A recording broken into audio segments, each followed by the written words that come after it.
Hello friends, welcome to HBM classes. पिछली class में हमने सदिशों के बारे में पढ़ा था। इस सदिश के प्रकार कितने होते हैं, टाइप कितने होते हैं, और उनका हमने सदिशों को संयोजन किया था त्रिभुज नियम से, सातत्य नियम से और बहुभुज के नियम से। इस प्रकार हमने परिणामी सदिश का मान निकाला था, जो इस प्रकार था।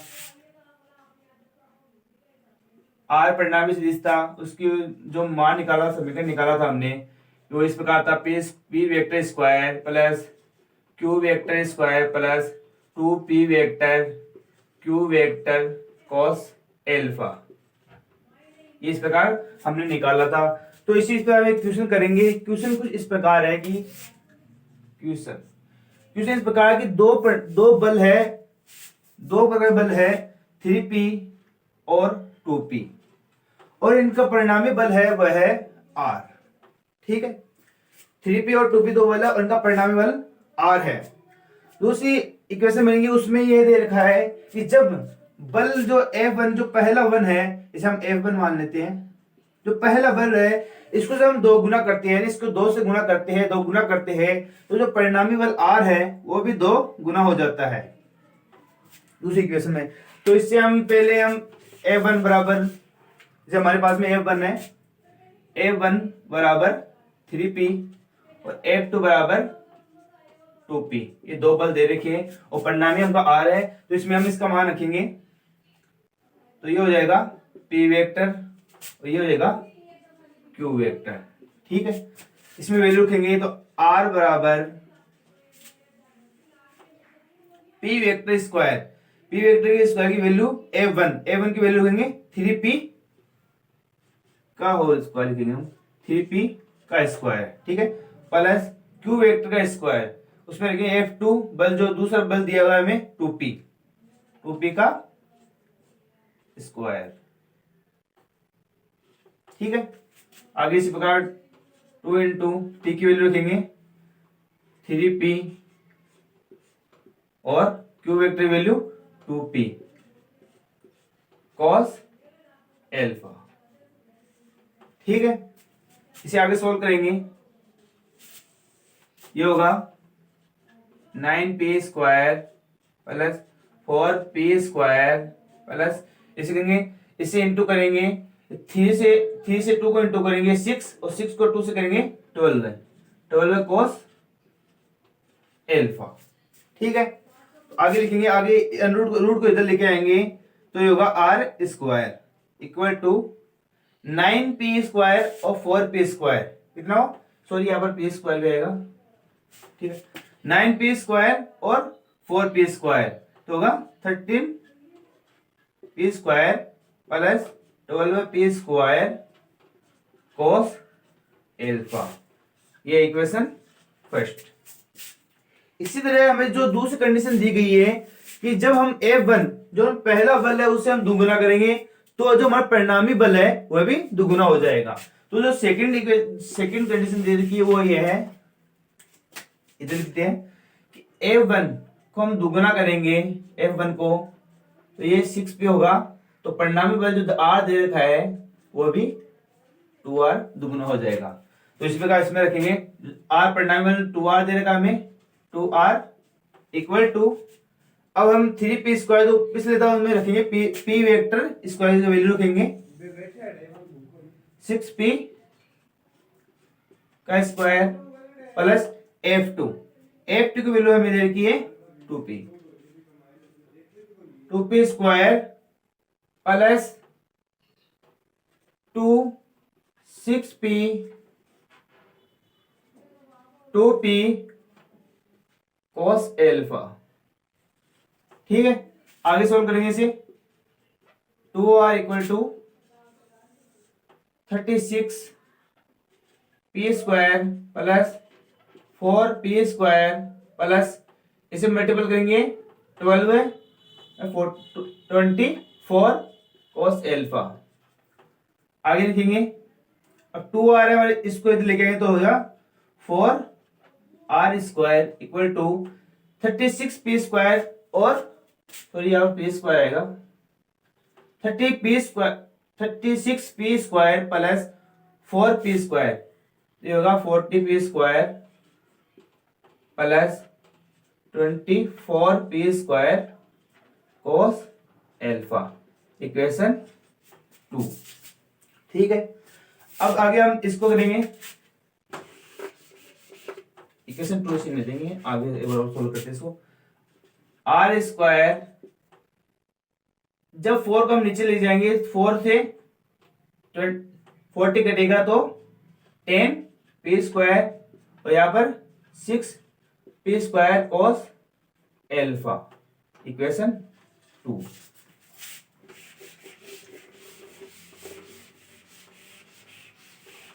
अब इक्वेशन फर्स्ट और 2 में दोनों तरफ r² है, तो हम दोनों की तुलना करेंगे तो r² दोनों इक्वल है, तो ये जो इधर वाला लेफ्ट साइड है ये भी दोनों इक्वल होंगे, यानी RHS जो भी दे रखा है वो इक्वल होंगे, तो हम इक्वल करेंगे equation first equal to equation second. तो ये इस प्रकार होगा 13p² plus p² cos alpha, ठीक है, equal to 10p² plus 6p cos alpha. ठीक है, आगे सोल्व करेंगे इसे। 10p² और 30p², इसको इधर लेके आएंगे और इसको उधर लेके जाएंगे, तो इस प्रकार होगा 3p² और जब इसे उधर लेके जाएंगे तो माइनस में 6p² cos एल्फा। ठीक है, अब इधर भी p² है और इधर भी p² है, तो इससे ये कट जाएगा और यहाँ पर 3 है और इधर 6 से काटेंगे तो यहाँ पर 2, तो ये इस प्रकार आएगा 1 = -2 cos एल्फा। ठीक है, तो आगे सोल्व करेंगे तो cos एल्फा = 1 - 2 माइनस, आगे हम एल्फा की वैल्यू निकालेंगे, कौन की वैल्यू, तो ये cos इनवर्स 1/2, यहाँ पर cos इनवर्स 1/2 की वैल्यू होगी 120 डिग्री। इस प्रकार हम जो हमें 3p और 2p दो बल दिए गए थे उनके बीच में जो कोण था वो इस प्रकार हम निकालेंगे, वो कोण होगा एल्फा = 120 डिग्री।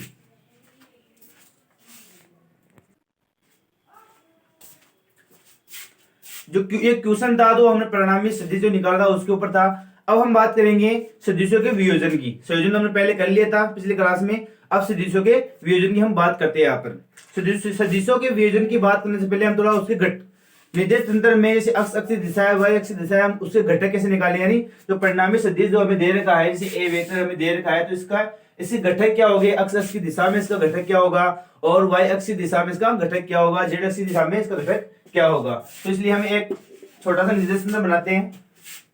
इस निर्देश तंत्र में ये दे रखा है द्विविमीय निर्देश तंत्र, y ये अक्ष, इससे परिणामी सदिश जो भी है कुछ भी ले ले, जैसे ए वेक्टर मैंने यहाँ पर लिया है। तो हम बात करते हैं इनके घटकों की, जो परिणामी सदिश है इसके घटक क्या होंगे। इसका घटक x अक्ष की दिशा में घटक होगा वो होगा a अक्ष, और y दिशा में जो होगा वो होगा a y। ठीक है, अब हम परिणामी सदिश त्रिभुज के नियम से हम इस प्रकार लिखते थे, जैसे हमें r दे रखा था तो p + q हम दे रखा इस प्रकार लिखते थे। अब यहाँ पर हम घटकों के रूप में अगर परिणामी सदिश को लिखेंगे तो इस प्रकार लिखेंगे a वेक्टर = a अक्ष + a y वेक्टर। ठीक है, अब बात आती है एकांक सदिश के बारे में। x अक्ष के लिए जो एकांक सदिश होता है वो होता है i कैप। ठीक है, और जो y अक्ष के लिए जो एकांक सदिश है वह है j कैप। इसी प्रकार अगर हम 3 डायमेंशन में ले 3 में तो यहाँ पर हो जाएगा k कैप। ठीक है, ये i कैप है वो है x अक्ष का एकांक सदिश, और j कैप है वह y अक्ष का एकांक सदिश, और जो k कैप है वह है z अक्ष का एकांक सदिश। इस प्रकार हम इनके एकांक सदिश ले सकते हैं। अगर इस इक्वेशन को हम एकांक सदिश के रूप में लिखना चाहे तो इस प्रकार लिखेंगे a वेक्टर = a अक्ष i cap + a y vector j cap. ठीक है, और अगर हम ये है द्विविमीय में, अगर त्रिविमीय में लिखना चाहे तो इस प्रकार लिखेंगे a x vector i cap + a y vector j cap plus A z vector k cap. इस प्रकार हम इनके एकांक सदिश के रूप में परिणामी सदिश को इस प्रकार लिख सकेंगे। फिर उसी प्रकार हम आगे देखते हैं। जिस प्रकार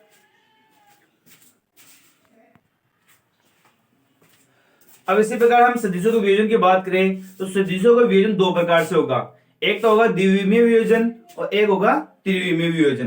तो सबसे पहले हम द्विविमीय वियोजन की बात करेंगे। द्विविमीय वियोजन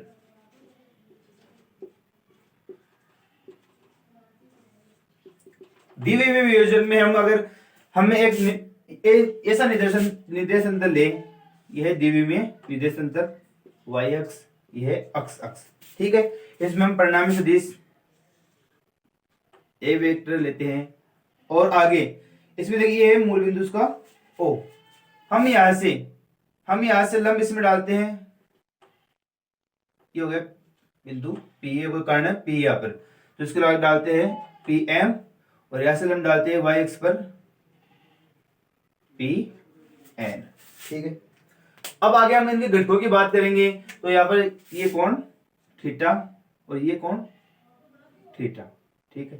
अब परिणामी सदिश और यहाँ पे इसका ये घटक होगा ए एक्स और ये होगा ए वाई, ये भी ए वाई होगा, सामने हो जाए ए बी ए अक्ष, ये अक्ष से घटक होंगे, ये वाई वाई के घटक होंगे। इसीलिए हम इसमें अगर परिणामी सदिश का मान निकालें, जैसे त्रिभुज ले ले हम, इस त्रिभुज से ले ओ पी एम, त्रिभुज ले हम ओ पी एम, ठीक है। तो OP equal to O M plus M P, ठीक है। ओपी की वैल्यू हमारे पास है ए वेक्टर और आगे हम ओ एम की वैल्यू हमारे पास है ए एक्स और आगे देखेंगे पी एम, एमपी की वैल्यू हुआ हमारे पास में ए वाई, ठीक है। इन्हें हम एकांक सदिश के रूप में लिखे तो ए एक्स आई केफ प्लस ए वाई जे केफ, इक्वेशन फर्स्ट।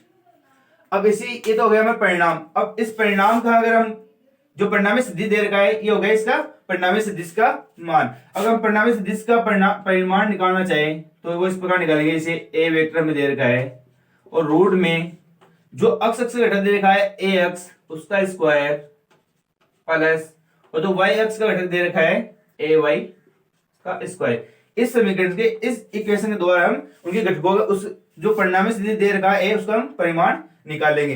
अब इसी तरह हम आगे परिणामी सदिश की हम दिशा निकालें।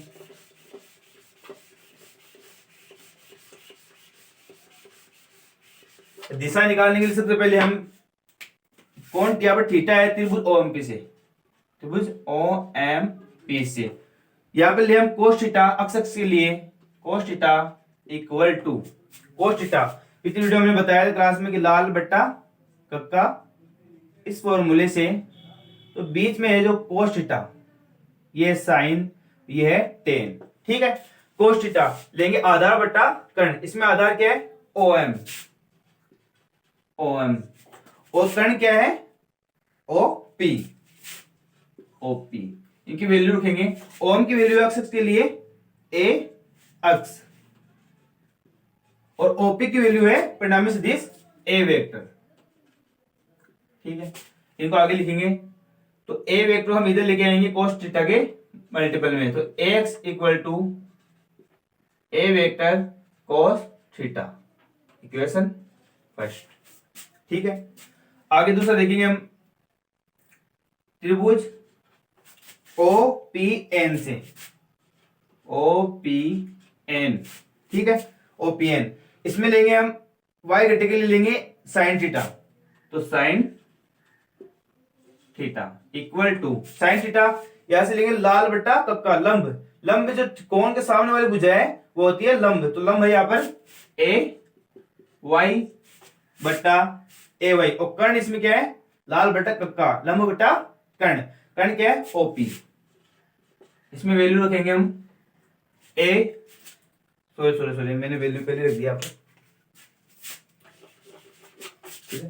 साइन थीटा हम सबसे पहले करेंगे यहाँ पर ए वाई ओ एन बट्टा ओपी। अब आगे वैल्यू रखेंगे इसमें, ओ एन की वैल्यू है ए वाई, ये वैल्यू मैंने पहले रख दी थी उसमें, ए वाई अपॉन ए वेक्टर, ठीक है। आगे सोल्व करेंगे तो ए वाई इक्वल टू आएगा ए वेक्टर साइन थीटा, ठीक है, इक्वेशन 2। अब आगे हम इसमें निकालेंगे, जैसे बोला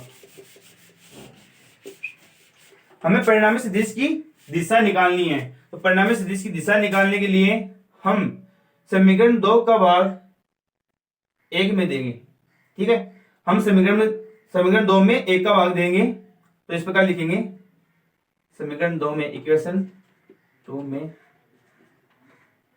1 का भाग देने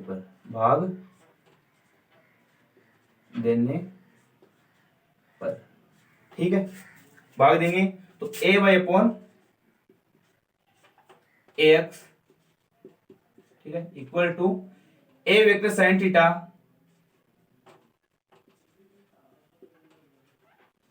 theta upon A vector cos theta, A vector cos theta, ठीक है।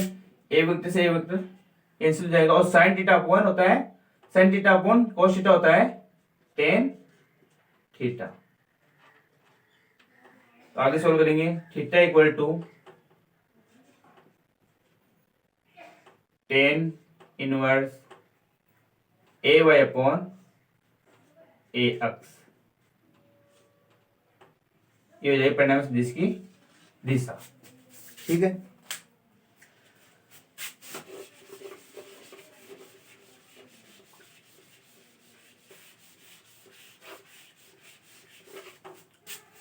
अब हमने अभी ये निकाला था a x equal to A vector cos theta और a y equal to A vector sine theta, ठीक है। अब हम परिणामी सदिश ए वेक्टर हमने मान का इक्वेशन जो इक्वेशन लिखा था वो था ए एक्स का स्क्वायर प्लस ए वाई स्क्वायर, इन दोनों की वैल्यू हम इस पर रखेंगे, a x square a square cos square theta, a square cos square theta plus A y square value रखेंगे a square sine square theta, A vector का स्क्वायर हो गया और साइन स्क्वायर थीटा, ठीक है। आगे सोल्व करेंगे इसे, a vector equal to A vector का square cos square theta plus sine square theta, ठीक है। इसकी वैल्यू हम जानते हैं, इसकी वैल्यू 1, इसकी वैल्यू 1 होती है, तो a vector equal to A vector, ठीक है। इस प्रकार इसका ये परिमाण निकलेगा, ठीक है।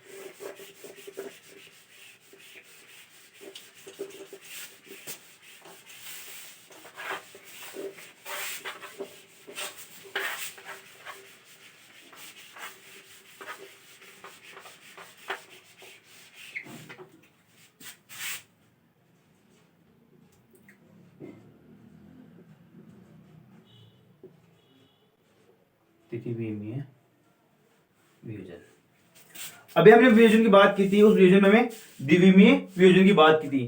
अब हम बात करेंगे त्रिविमीय वियोजन, यानी निर्देश तंत्र हम इसमें इस प्रकार बनाएंगे,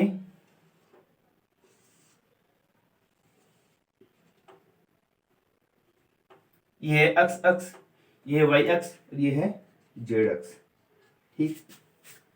अब इसमें जो कर्ण है P वो यहां स्थित है। अब ये जो डायग्राम जो निर्देश तंत्र बनाया गया है 3D में है, ये 3D में। अब ये जो बोर्ड है, इस बोर्ड की जो सतह है, जो तल है, ये द्विविमीय 2D है। अगर हम इसे 3D में बनाए तो ये जो P कण है ये इस प्रकार बाहर निकलेगा, इस प्रकार इस प्रकार ये 3D में बाहर की ओर निकलेगा। तो ये, लेकिन हमें बोर्ड पर हम इसे इस प्रकार बनाएंगे, ठीक है। हम इसमें लम्ब डालते हैं ऐसे ON, ठीक है। और यहां से लम्ब डालने के लिए, यहां से हम लम्ब डालेंगे PM, ठीक है। जेड अक्ष से यहाँ पर हम डालेंगे MT, और अक्ष से यहाँ पर हम डालेंगे MN, ठीक है। ये जो कर्ण है ये यहाँ पर इस प्रकार यहाँ पर है। तो यहाँ से हमने y पे डाला लम्ब PM, और यहाँ से हमने अक्ष पे डाला MN। ये बिंदु हमें यहाँ से PM से हमने यहाँ पर लम्ब डाला, फिर यहाँ से हमने लम्ब डाला MN, फिर जेड अक्ष पर M से हमने लम्ब डाला MT। अब हम इनमें कोण ये मूल बिंदु O है, कोण देखेंगे। तो y अक्ष के लिए कोण यहाँ पर है बीटा, ठीक है। और यहाँ पर x अक्ष के लिए है कोण अल्फा, और ये वाला जो कोण है ये है गामा, जेड अक्ष के लिए गामा, ठीक है।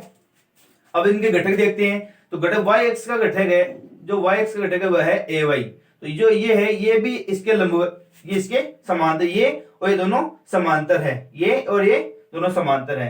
तो इसकी वैल्यू भी होगी AY, ठीक है। अब यहां पर देखते हैं जो ये दे रखा है हमें अक्ष अक्ष का जो घटक है वह है A अक्ष, ठीक है। तो ये A अक्ष, तो ये भी A अक्ष होगा, ठीक है। अब जेड अक्ष का घटक देखते हैं। ये जेड अक्ष का घटक है, ये होगा AZ, ये इसके समांतर है, तो ये भी AZ, ठीक है। हम अब इसे आगे सॉल्व करेंगे, ठीक है। आगे सॉल्व करने के लिए सबसे पहले हम लेंगे त्रिभुज OMP, त्रिभुज OMP का यूज सबसे पहले करेंगे। तो इसमें हम लिखेंगे OP vector equal to OM और MP का योग, MP ये हो जाएगा MP का, इन दोनों का योग। अब OM, अब हमें यहां वैल्यू निकालेंगे OM की त्रिभुज OMN से, त्रिभुज OMN से, ठीक है। त्रिभुज OMN, तो वैल्यू निकालें OM vector equal to MN plus ON, ठीक है। अब OM की वैल्यू हम रखेंगे इक्वेशन फर्स्ट में, ठीक है। तो OP इक्वल टू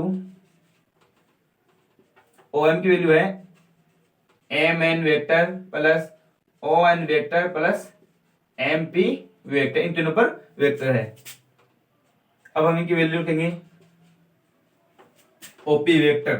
अब OP वेक्टर हमारे पास है A वेक्टर, सॉरी लिखा है था A vector. OP vector value हमारे पास है A वेक्टर, और MN है जेड अक्ष का घटक AZ प्लस ON है अक्ष अक्ष का घटक A अक्ष प्लस MP, ये है Y अक्ष का घटक AY। इस प्रकार लिख देंगे A अक्ष प्लस AY प्लस AZ, ठीक है। अब यदि हम इन्हें एकांक सदिश के रूप में लिखना चाहे तो इस प्रकार लिखेंगे A अक्ष I cap plus AY J cap plus AZ K cap, ठीक है। अब हम परिणामी सदिश जो हमें दे रखा है इसका परिमाण निकालना चाहिए। तो A वेक्टर का परिणाम, हाँ सॉरी, परिमाण निकालने के लिए इसमें लगाएंगे इनकी दोनों तरफ मोड, मापांक, यानी मापांक लगाएंगे, इसका परिमाण निकालेंगे। इसका परिमाण निकालने के लिए इसके दोनों तरफ लगाएंगे मापांक। ये है मापांक का चिन्ह जो दोनों तरफ दिख रहा है, ये है मापांक का चिन्ह मोड, ठीक है। तो इस प्रकार आगे सॉल्व करेंगे। पीछे बताया है मैंने दीवे में AX square plus AY square plus AZ square, ठीक है।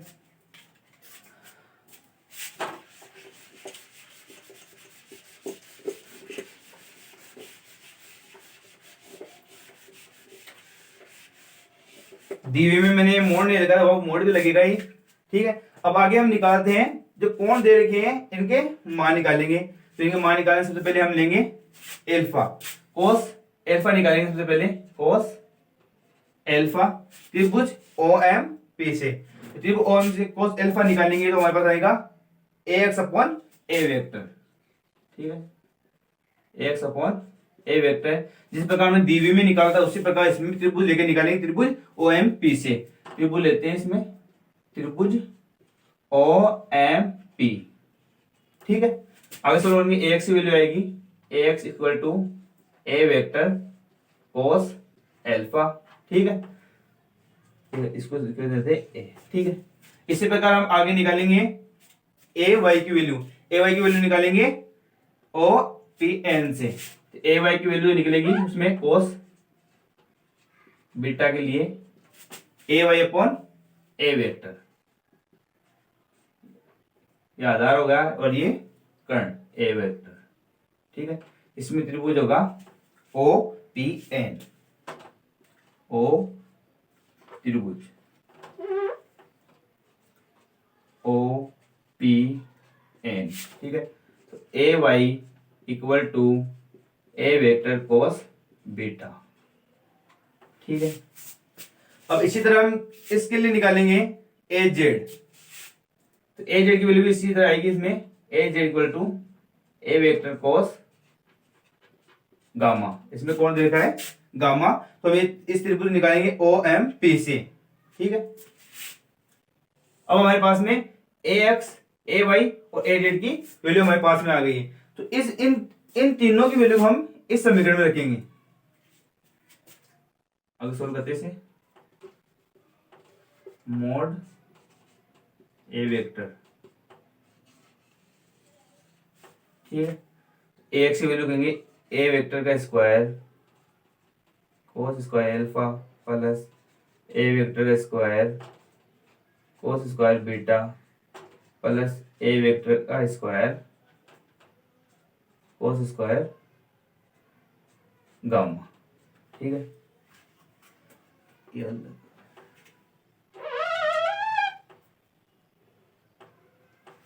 इसे आगे सॉल्व करेंगे,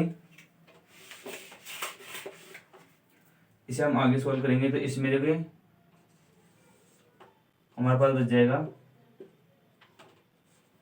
cos square alpha plus cos square beta plus cos square gamma, ठीक है।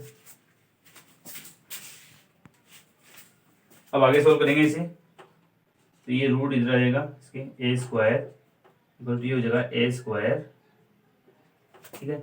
इसकी वैल्यू होगी 1, ठीक है। अब इनकी वैल्यू 1 किस प्रकार है कि जो दिक कोजाएं हैं, दिक कोजा कोजा का मतलब कोस, कि जो दिक कोजाओं का जो वर्गों का योग है, दिक कोजा जो हमें दे रखी है cos square alpha plus cos square beta plus cos square gamma, इन तीनों के दिक कोजाओं को वर्गों का योग हमेशा 1 होता है, ठीक है, हमेशा 1 होता है। तो इस प्रकार हम त्रिविमीय वियोजन में हमने इनका परिमाण निकाला, परिमाण निकाल के इनकी वैल्यू निकाली, आगे जाके दिक जो हमें आगे लास्ट जो इक्वेशन है ये इसमें दिक को जो वर्गों का योग है वो हमेशा 1 होता है, ठीक है। इस प्रकार ये वियोजन पूरा हुआ।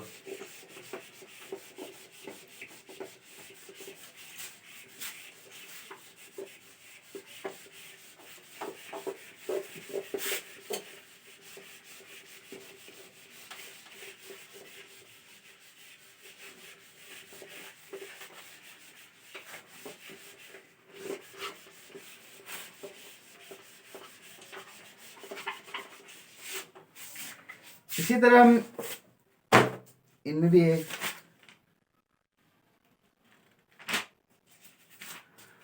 तो अब इसी तरह हम आगे देखेंगे सदिशों का, जैसे हमने पिछले योग पढ़ा, संयोजन पढ़ा, वियोजन पढ़ लिया, योग भी पढ़ा था और फिर हमने घटाना पढ़ा था।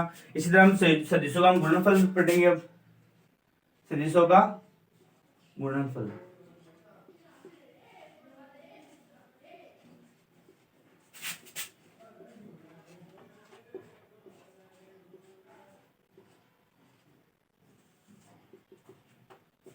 सदिशों का गुणनफल।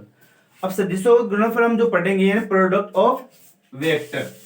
सदिशों गुणनफल में दो प्रकार से होंगे, जैसे सदिशों का हम एक तो अदिश गुणनफल कर सकते हैं, एक सदिश गुणनफल। तो पहले जैसे इसमें है अदिश गुणनफल, सदिशों का अदिश गुणनफल, या इस दूसरे नाम से बोलते हैं बिंदु गुणनफल या डॉट प्रोडक्ट, बिंदु गुणनफल। ठीक है, अब बिंदु गुणनफल, अब जैसे हमारे पास दो वेक्टर है, ए वेक्टर प्लस, नहीं दो वेक्टर है, ए वेक्टर या ए वेक्टर है बी वेक्टर। अब जब हम इन दोनों का डॉट प्रोडक्ट करेंगे, बिंदु गुणनफल करेंगे या इसका हम अदिश गुणनफल करेंगे, तो ए डॉट डॉट प्रोडक्ट का करेंगे, ए वेक्टर डॉट बी वेक्टर, तो हमें एक अदिश राशि प्राप्त होगी। ठीक है, जैसे ए वेक्टर डॉट बी वेक्टर हमने किया, तो ए बी कोस थीटा में जो राशि ये प्राप्त होगी, ये होगी अदिश, ये राशि अदिश राशि प्राप्त होगी। इसी तरह हम आगे इनकी कुछ स्थितियां देखेंगे। ठीक है, इनकी स्थिति देखेंगे, फर्स्ट स्थिति जैसे फर्स्ट कंडीशन देखेंगे हम, तो फर्स्ट आगे क्रम विनिमय का नियम,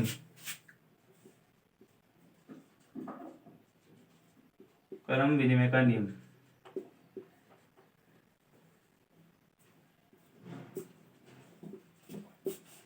ठीक है, क्रम विनिमय का नियम, तो ए डॉट बी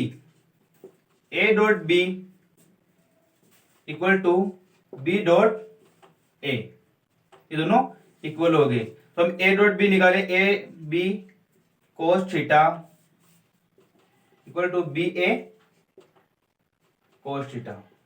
इस प्रकार ये दोनों इक्वल हो गए, इनमें क्रम विनिमय का नियम अदिश गुणनफल में लागू होगा। तो आगे सेकंड देखेंगे हम,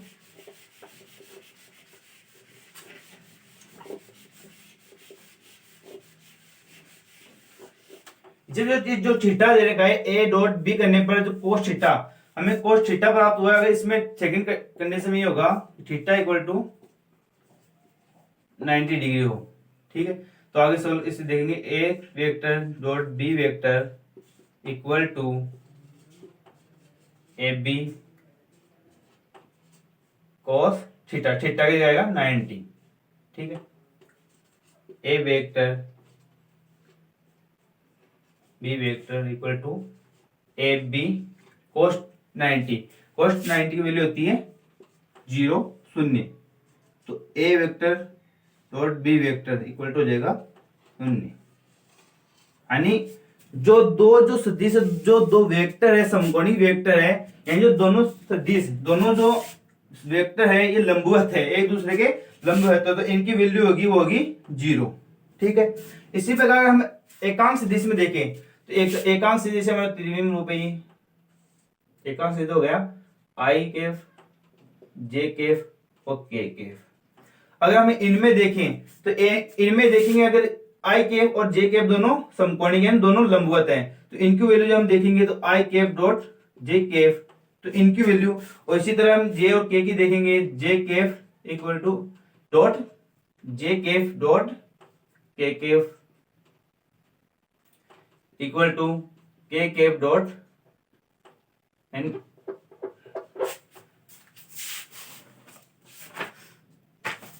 हाँ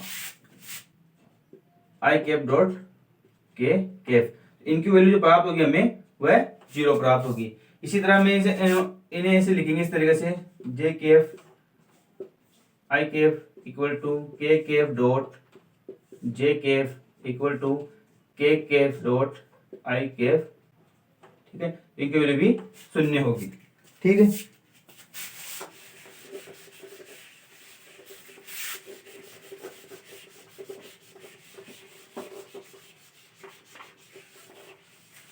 तीसरी जो कंडीशन है वो हम देखेंगे अदिश गुणनफल में, कि जब थीटा इक्वल टू 0 हो, यानी थीटा जो वैल्यू है वह 0 डिग्री हो, तो ए वेक्टर, इसमें हम वैल्यू रखेंगे a vector dot b vector a b cos 0 degree. ठीक है, आगे देखते हैं, ए बी कोस 0 की वैल्यू होगी 1, इसकी वैल्यू होगी 1।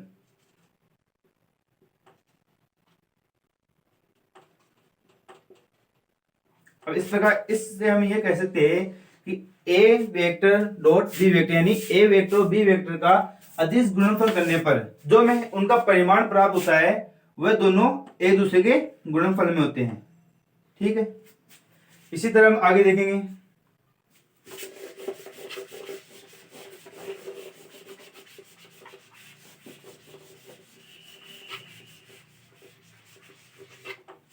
इसी तरह हम आगे देखेंगे समांतर सदिश कि दोनों सदिश है, ए वेक्टर और बी वेक्टर दोनों सदिश है, ये दोनों समांतर है।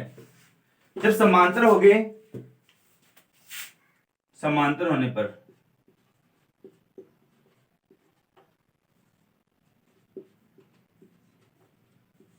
जब समांतर हो गए तो ये दोनों तो ये सेम होंगे, समांतर हो गए, थीटा का जो वैल्यू वो सेम होगी। तो इसके लिए हम देखते हैं ए डॉट, तो सेम वेक्टर लेंगे ए वेक्टर डॉट ए वेक्टर। ठीक है, इसे सोल्व करेंगे ए कोस 0 डिग्री। ठीक है, इसकी वैल्यू हमारे पास आएगी ए स्क्वायर। ठीक, कि दो वेक्टर जो सेम वेक्टर है समांतर होने पर हम उन दोनों में सॉरी ये ऐसा नहीं होगा। जो मैंने अभी पिछली बार बताया थी थीटा बराबर 0 डिग्री, वो समांतर होने पर होगी। यानी जब दोनों वेक्टर समांतर होंगे तो उनके थीटा बराबर 0 डिग्री, जो हमने पिछली कंडीशन में बताई थी जस्ट पहले, वो थीटा बराबर 0 डिग्री पर समांतर होने पर वो होगी कंडीशन। ठीक है, और जो मैं अभी जो बता रहा था आपको कि सेम होने पर, जैसे तुल्य सदिश होने पर, यानी तुलना में दोनों सेम होंगे, तो तुल्य सदिश होने पर, तुल्य सदिश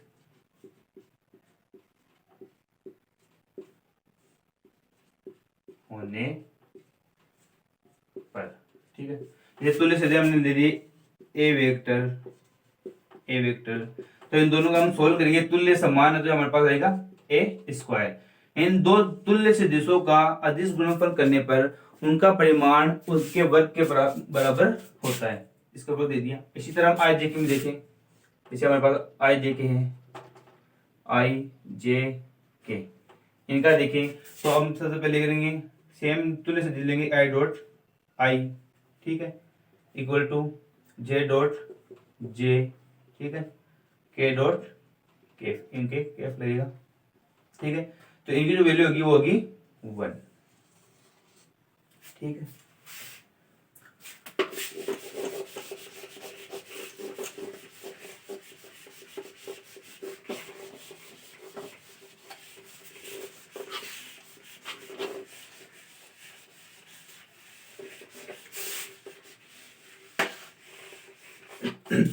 अब जो ये लास्ट कंडीशन है, लास्ट कंडीशन हम देखेंगे। लास्ट कंडीशन इसमें इस प्रकार है कि जो दो वेक्टर में दिए गए ए वेक्टर और बी वेक्टर, इनके हम घटकों का, जब घटकों का हम अदिश गुणनफल करेंगे तो हमें क्या प्राप्त होगा। तो हम इस प्रकार करेंगे, जैसे हमारे पास में ए वेक्टर के घटक, ए वेक्टर के मान घटक के रूप में इस प्रकार दे रखे हैं, जैसे A X vector I cap plus A Y J cap plus A Z K cap. इसी तरह हमारे पास दे रखे B vector, B vector B X, सब वेक्टर में ही बी एक्स आई के प्लस बी वाई जे के प्लस बी जेड के केफ। अब इन दोनों को हम डॉट प्रोडक्ट करेंगे, जैसे ए वेक्टर डॉट बी वेक्टर लिखते हैं, इनमें ए एक्स आई केफ प्लस ए वाई जे केफ प्लस ए जेड के केफ। ठीक है, क्वेश्चन बंद करेंगे, इसे इनका डॉट प्रोडक्ट करेंगे बी वेक्टर के साथ में, बी एक्स आई केफ प्लस बी वाई जे कैफ प्लस बी जेड के कैफ। अब आगे हम ये सोल्व करेंगे। तो हमने देखा था कि इधर लिख लेते हैं अलग से आई डॉट वन, यानी तीनों की वैल्यू हमने लिखी थी वो थी तुल्य सदिश होने पर, तुल्य सदिश होने पर इनकी वैल्यू ये है वन। ठीक है, अब इसमें हम आगे सोल्व करेंगे ए एक्स और बी एक्स, इससे हम ए एक्स को बी एक्स से अदिश गुणनफल करेंगे तो आई केफ dot I Kaif, I Kaif dot I केफ की वैल्यू क्या है हमारे पास में वन, तो हो जाएगी ए एक्स बी एक्स। ठीक है, अब जो ए एक्स आई केफ है उसको हम बी वाई जे केफ से करेंगे, डॉट प्रोडक्ट कर रहे हैं, इनका गुणनफल कर रहे हैं, तो पहले इसको हम इन सभी से करेंगे, फिर इसको इन सभी से करेंगे, फिर इसको इन सभी से करेंगे। तो पहले हमने ए एक्स आई केफ को बी एक्स आई केफ से कर लिया, तो हमारे पास ए एक्स और बी एक्स आ गया। ए एक्स आई केफ को हम बी वाई जे केफ से करेंगे, यानी हमारे पास में से बनेगा आई केफ डॉट जे केफ। इनकी वैल्यू हमारे हमने देखी थी कि लंबवत है, दोनों समकोणिक है, तो इनकी वैल्यू होगी जीरो।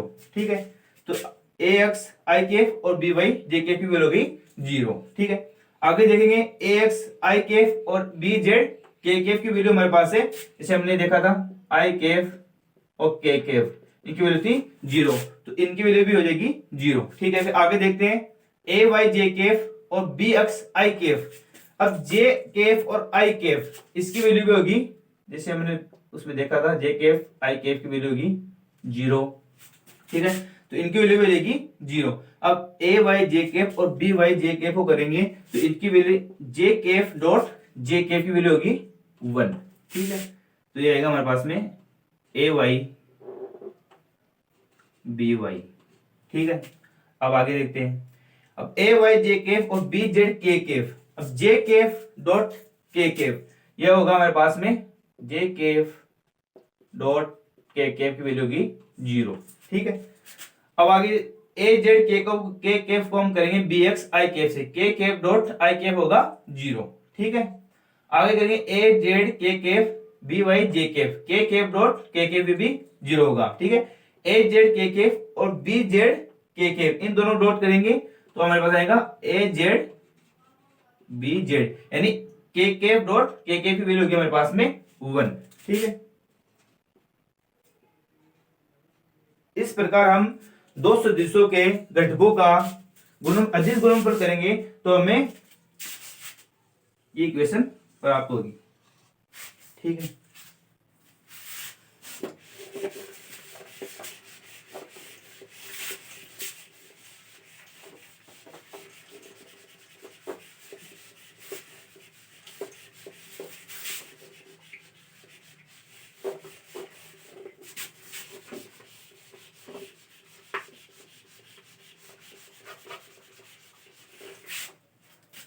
अब हमने सदिशों की अभी जो बात की थी, सदिशों गुणनफल में हमने अदिश गुणनफल की बात की, डॉट प्रोडक्ट की बात की थी।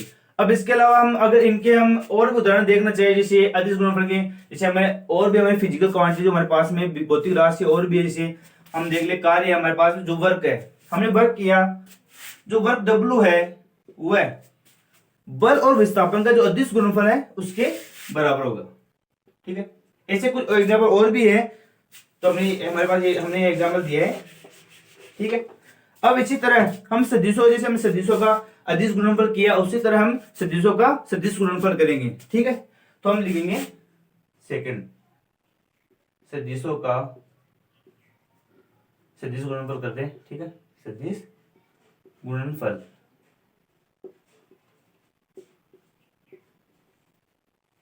या वज्रीय गुणनफल।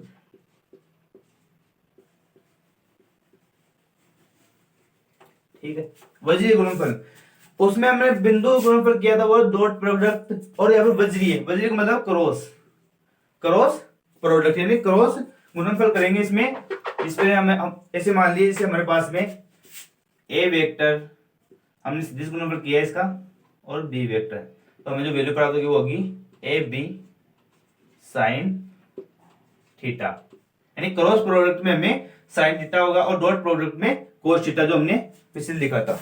ठीक है,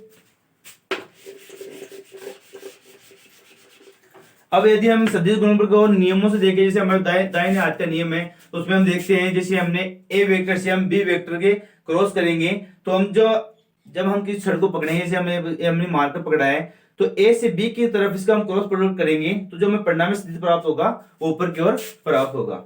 इसी तरह पेज का नियम देखिए, जब पेज को हम घुमाते हैं, जिस दिशा में पेज घूम रहा है वह ए से बी की ओर ए क्रॉस बी होगा, तो उसकी जो परिणामी दिशा होगा, जिस दिशा में घूम रहा है उसकी परिणामी दिशा होगी। ठीक है, इसी तरह सदिश गुणनफल के सदिश जो क्रॉस प्रोडक्ट है, सदिशों का सदिश गुणनफल है, उसका हम उसमें भी हम कुछ कंडीशन है, जैसे उसमें फर्स्ट कंडीशन थी सदिश की कर्मेलियम के नियम का पालन करता है, तो ये कर्मेलियम नियम का पालन नहीं करता। किस प्रकार नहीं करता, जैसे हमारे पास में A vector cross B vector है। ठीक है, इसकी वैल्यू होगी F B sine theta sine theta N के लिए, एन के एकांक सदिश है तो हम ले ले, कुछ दिक्कत नहीं है, एन के लिए हम। इसी तरह हम बी क्रॉस ए वेक्टर लेंगे। ठीक है, इसकी जो वैल्यू होगी वो होगी बी ए साइन 2 पाई माइनस थीटा। ठीक है, अब हम देखते हैं 2 पाई माइनस थीटा कैसे आया इसमें। अब ए क्रॉस बी कर रहे हैं, जैसे हमने जो पेज का नियम था, वो दिशा उसकी जिस दिशा में वो जा रहा है वो दिशा उसकी परिणामी सदिश है। उसी प्रकार हम बी से अगर ए की दिशा में जाएंगे तो वो विपरीत दिशा हो जाएगी, माइनस में हो जाएगी। तो आगे हम जैसे लिखेंगे तो ये होगा माइनस में बी ए साइन थीटा। इसका मतलब यह है कि सदिश गुणनफल के अंदर दो सदिशों का सदिश गुणनफल करने पर, और जब हम बी वेक्टर और B vector cross A vector करेंगे तो यह विपरीत दिशा में प्राप्त होगा, तो इसलिए सदिश गुणनफल में कर्मेलियन नियम पालन नहीं करता। ठीक है,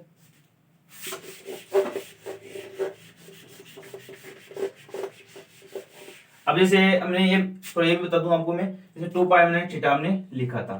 ठीक है, 2 पाई, तो यहाँ पे ये पूरा जो होता है ये था यहाँ पर 2 पाई। ठीक है, अब हम देखेंगे ए एस टी सी, इन दोनों में तो साइन जो है पॉजिटिव है और इसमें नेगेटिव और इसमें नेगेटिव है। ठीक है, अब इसमें नेगेटिव, अब 2 पाई माइनस थीटा है तो ये इस क्वाड्रेंट में आएगा, इस भाग में आएगा, तो साइन माइनस होगा। ठीक है,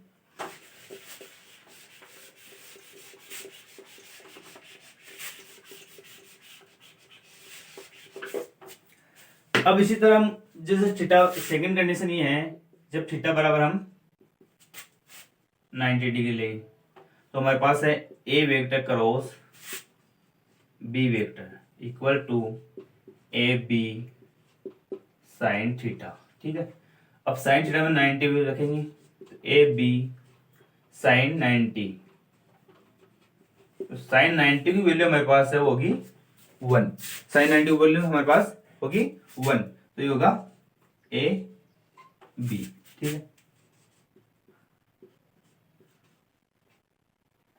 ए बी। ठीक है, अब इसी तरह हम एकांक सदिश में देखेंगे कि एकांक सदिश से हमने डायग्राम बनाया थोड़ा, एकांक सदिश आई केफ जे केफ और के केफ। ठीक है, आई केफ जे केफ और के केफ, जब हम इस दिशा से इस दिशा में जाएंगे, फिर इधर आएंगे, फिर इधर नहीं इस दिशा में जाएंगे, और जब इस दिशा में जाएंगे देखेंगे जैसे आई क्रॉस जे करते हैं हम, आई क्रॉस जे।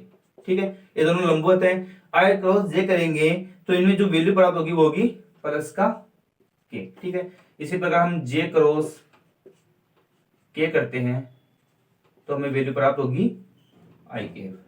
ठीक है, अब इसी प्रकार हम आगे देखते हैं, जैसे हमारे पास में दिया है के क्रॉस आई, जैसे के इसमें ले लिखते हैं के केफ क्रॉस आई केफ। ठीक है, इसकी वैल्यू होगी जे। ठीक है, अब हम इनको उल्टा करेंगे तो जे, जैसे इस दिशा से इस दिशा में जाएंगे तो जे केफ क्रॉस आई केफ की वैल्यू होगी माइनस के। ठीक है, और आगे के केफ क्रॉस जे केफ की वैल्यू होगी माइनस आई केफ, और आगे आई केफ क्रॉस के केफ की वैल्यू होगी माइनस जे केफ। ठीक है, ये एकांक सदिश में हम इस प्रकार जब दोनों सदिश लंबवत हो, एकांक सदिश जब लंबवत हो गए क्रॉस प्रोडक्ट में, तो इनकी वैल्यू इस प्रकार निकलेगी। ठीक है, अब आगे देखते हैं हम थीटा बराबर 90, यानी जब सदिश तुल्य हो, तुल्य सदिश होने पर, तुल्य सदिश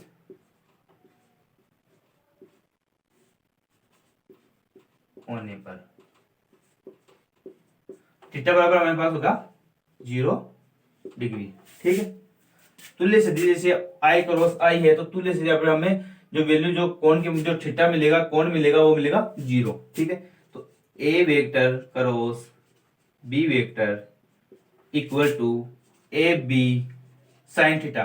अब साइन थीटा जो थीटा हमारे पास में है वो है 0 डिग्री। ठीक है, अब साइन 0 की वैल्यू होती है 0, तो ये हो जाएगा ए क्रॉस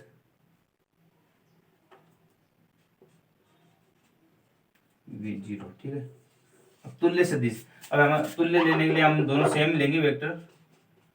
ठीक है, ये हो जाएगा ए वेक्टर ए बी, ये हो जाएगा ए बी ए, ये इसकी वैल्यू 0 आएगी। अब इसी प्रकार हम एकांक सदिश में इनकी वैल्यू देखें, तो एकांक सदिश में जैसे आई क्रॉस आई है हमारे पास में, आई क्रॉस आई इक्वल टू 0 होगा, जे क्रॉस जे इक्वल टू 0 होगा, के केफ क्रॉस के केफ इक्वल टू 0 होगा।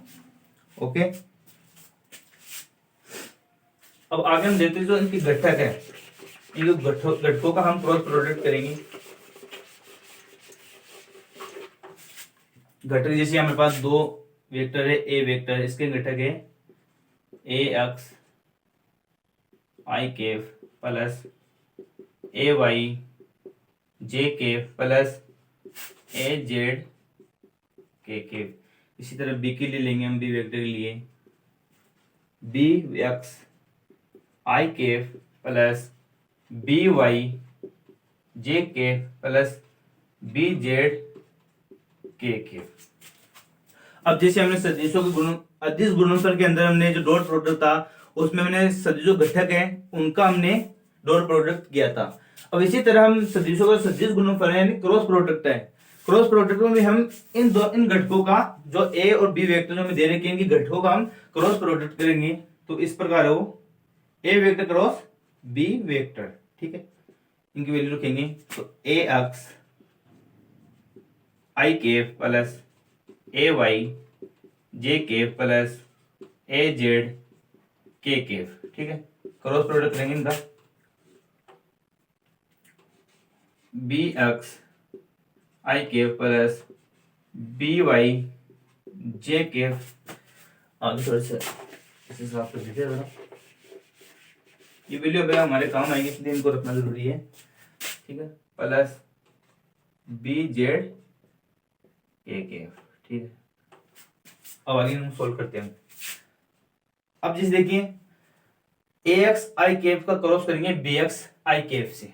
ठीक है, तो अब आई केफ क्रॉस आई केफ, आई केफ क्रॉस आई केफ, ये दोनों एक दूसरे के यानी एक दोनों तुल्य सदिश है। तो तुल्य सदिश की जो जो तुल्य सदिशों का सदिश गुणनफल करेंगे तो वैल्यू हमें हमारे पास 0 आती है। तो ए एक्स आई केफ की क्रॉस करेंगे बी एक्स आई केफ से, तो हमारे पास वैल्यू आएगी इसकी 0। ठीक है, अब ए एक्स आई केफ का क्रॉस प्रोडक्ट करेंगे हम बी आई जे वेक्टर से। तो आई क्रॉस जे वेक्टर,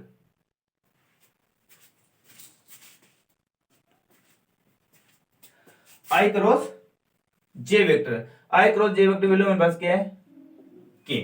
ठीक है, तो इसमें लिखेंगे हम ए एक्स बी वाई के केफ, आई क्रॉस जे केफ की वैल्यू हमारे पास है के केफ। इसी तरह हम आगे देखते हैं, ए एक्स आई केफ बी जेड के केफ, आई क्रॉस के, आई क्रॉस के केफ। ठीक है, आई क्रॉस के केफ हम देखेंगे, आई क्रॉस के केफ, इसकी वैल्यू क्या हमारे पास में ए एक्स बी जेड माइनस जे केफ। ठीक है, आगे देखते हैं हम। ये तो एक्स हो गया। अब ए बाई जे केव का हम करेंगे बी एक्स आई केव से, जे केव क्रॉस आई केव, ठीक है, जे केव क्रॉस आई केव की वैल्यू होगी माइनस के, ठीक है, ए वाई और बी एक्स, ठीक है, जे केव क्रॉस के केव, जे केव क्रॉस आई केव, इसकी वैल्यू मेरे पास है माइनस के, ठीक है।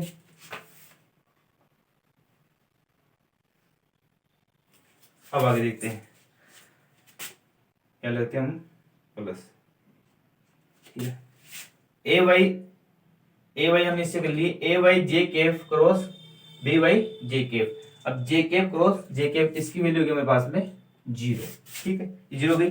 अब आगे ए वाई जे केफ क्रॉस बी जेड के केफ, इसमें लिखेंगे ए वाई और बी जेड, ठीक है, जे केफ क्रॉस के केफ, जे केफ क्रॉस के केफ की वैल्यू है आई, ठीक है। अब आगे लिखेंगे प्लस, ठीक है, ये हो गया। अब इसका लिखेंगे ए जेड के केफ क्रॉस बी एक्स आई केफ, तो ए जेड बी एक्स के केफ क्रॉस आई केफ, इसकी वैल्यू होगी हमारे पास में जे केफ प्लस में, ठीक है, प्लस ए जेड के केफ क्रॉस बी जेड जे केफ, तो हमारे पास इसमें देखेंगे ए जेड बी वाई, ठीक है, के केफ क्रॉस जे केफ, के केफ क्रॉस जे केफ की वैल्यू हमारे पास है माइनस आई केफ, ठीक है। अब आगे देखेंगे ए जेड के केफ क्रॉस बी जेड के केफ, अब के केफ क्रॉस के केफ की वैल्यू हमारे पास है 0, ठीक है, तो आगे वैल्यू 0 हो गई। तो आगे हम इसे सोल्व करेंगे, तो ए एक्स बी वाई के केफ ए एक्स, ये माइनस हम बाहर ले आएंगे, ए एक्स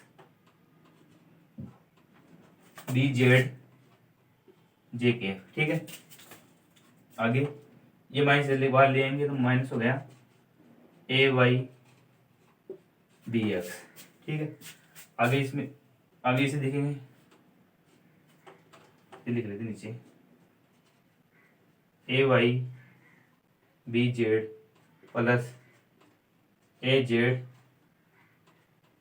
बी एक्स जे केफ, ठीक है, माइनस ए जेड बी वाई आई केफ। थोड़े से हम हिसाब कर लेते हैं,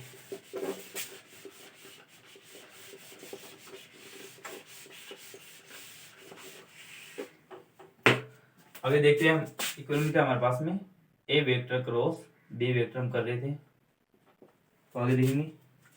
अब देखते हैं आई केफ और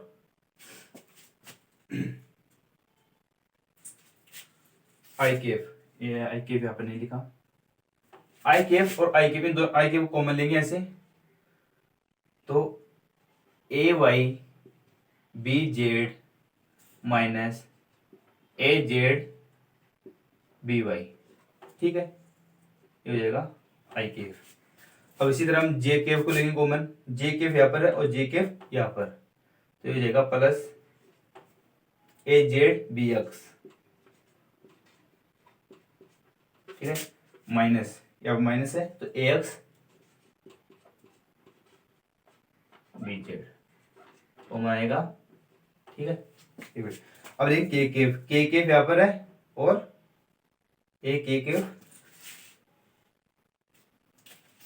यहाँ पर रहेगा, ये के केफ यहाँ पर है के केफ। अब इसमें के केफ कॉमन लेंगे तो प्लस ए एक्स बी वाई माइनस ए वाई बी एक्स,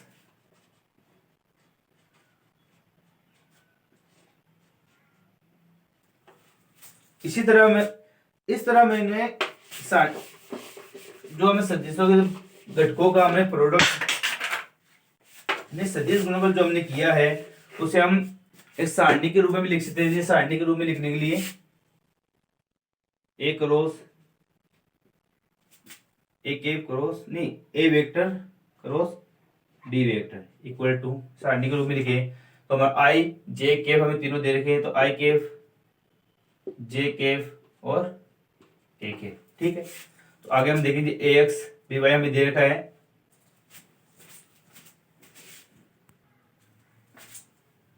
आई जे केफ, जिसे आई जे केफ है तो हम आगे लिखेंगे जैसे ए के घटक, सबसे पहले ए के घटक लिखेंगे ए एक्स ए वाई ए जेड।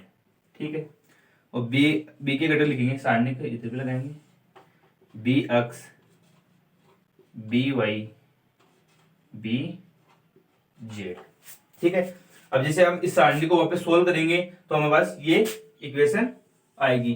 जैसे हम मैं आई केफ की बताऊं, आई केफ का लेते हैं हम, तो जैसे अब आई केफ के हम ले रहे हैं तो इसको और इसको छोड़ देंगे, इससे करेंगे इंटू, तो इसमें देखिए ए वाई बी जेड माइनस ए जेड बी वाई, यानी ए वाई बी जेड लेंगे पहले, फिर ए माइनस में ए जेड बी वाई आ गए। इस पे हम जे के लिए इससे छोड़ देंगे और इससे छोड़ देंगे, तो इसमें और इसमें और इसमें देखेंगे। तो सबसे पहले देखेंगे इधर से, अगर यहाँ पर प्लस लगा, अगर हम यहाँ पर प्लस लगाएंगे तो हम इधर से स्टार्ट करेंगे ए जेड, यहाँ से ए जेड बी एक्स माइनस ए एक्स बी जेड।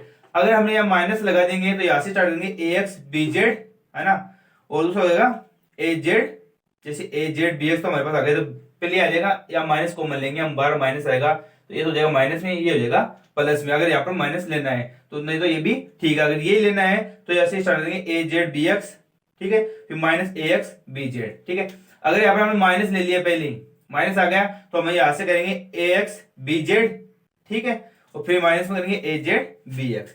ठीक है, समझ में आया। फिर आगे हम के केफ के लिए करते हैं, के केफ के लिए इसको छोड़ देंगे और इसे छोड़ेंगे, फिर इनमें करेंगे तो ए एक्स बी वाई माइनस ए वाई बी एक्स। इस प्रकार हम सारणी को सोल्व करके सदिशों गुणनफल में हम सदिश गुणनफल इस प्रकार उनके घटकों का गुणनफल करेंगे। ठीक है, आज की क्लास हमारी यही खत्म होती है। आपको कुछ समझ में नहीं आया, कुछ आपको डाउट हो तो आप कमेंट बॉक्स में लिखे हमें पूछ सकते हैं। Thank you.